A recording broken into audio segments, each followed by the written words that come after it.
बोली बांके बिहारी लाल की जय। ओम नारायणं नमस्कृत्यं नरं चैव नरोत्तमं देवी सरस्वतीं व्यासं ततो जयमुदीरयेतः। श्रीकृष्णाय वासुदेवाय देवकी नंदनाय नंदगोपकुमाराय श्रीकृष्णाय वयं नमः। सभी प्रभु प्रेमियों को मेरी ओर से राधे राधे। भाई और बहनों, कार्तिक मास के 28वें दिन की जो कथा है उसे मैं आज आपको सुनाऊंगा कि सूत जी कहते हैं, ऋषियों, यदि किसी में विधि जो उद्धापन है, जो व्रत का उद्धापन होता है, कार्तिक मास की जो उद्धापन विद्या जो क्रिया होती है, कहा कि अगर उसमें कोई समर्थ ना हो तो कुछ ब्राह्मणों को भोजन करा दे। ब्राह्मण ना मिले तो गौ या पीपल अथवा बट वृक्ष का पूजन करे, क्योंकि पीपल विष्णु का तथा बट शिव जी का रूप है। इसी प्रकार पलाश ब्रह्मा का रूप माना गया है।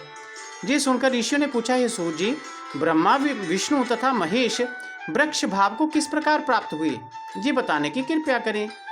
तब सूत जी ने कहा, ऋषियों, किसी समय शिव पार्वती एकांत में विराजमान थे कि उस समय देवताओं द्वारा भेजे गए अग्निदेव द्वारा उनके एकांत वास में विघ्न उपस्थित हुआ। इस पर पार्वती जी ने क्रोधित होकर देवताओं को श्राप दिया कि तुम वृक्ष रूप हो जाओ।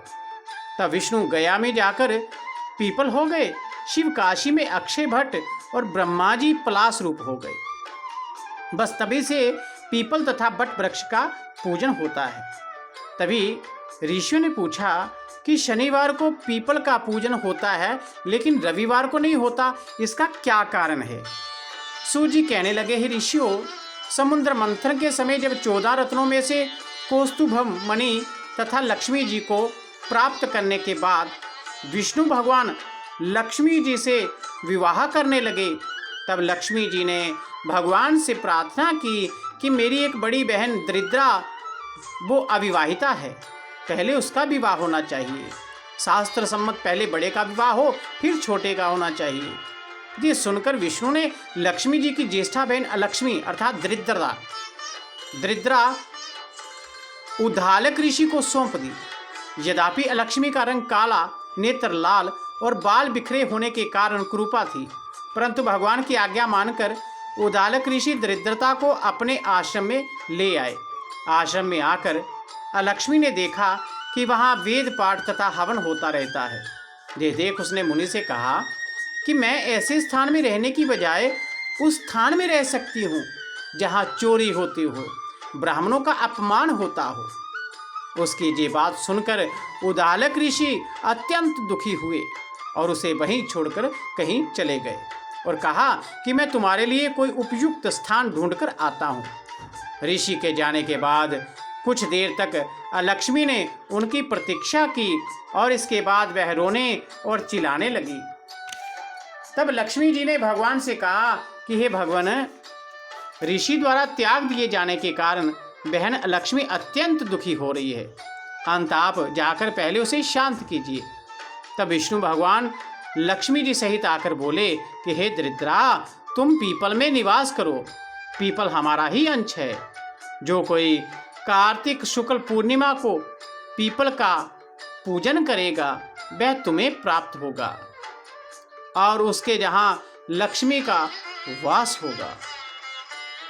जो शनिवार को सूत लपेट कर तुम्हारा पूजन करेगा उसके समस्त मनोरथ सिद्ध होंगे, परंतु रविवार को जो तुम्हारा स्पर्श भी करेगा वह दरिद्री हो जाएगा।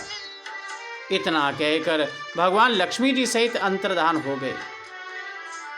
सूत जी कहते हैं, जो कोई इस कथा को पढ़ता अथवा सुनता है उसे प्रयागराज तथा बद्री का आश्रम, तीर्थ स्नान आदि जैसा पुण्य फल प्राप्त होता है। भाई और बहनों, ये थी आज की कथा। कल की कथा का वर्णन हम कल करेंगे। तो अगर आपको मेरी वीडियो अच्छी लगी है तो इसे ज़्यादा से ज़्यादा लाइक और शेयर ज़रूर करें, क्योंकि इस कथा में पीपल के बारे में बताया गया है।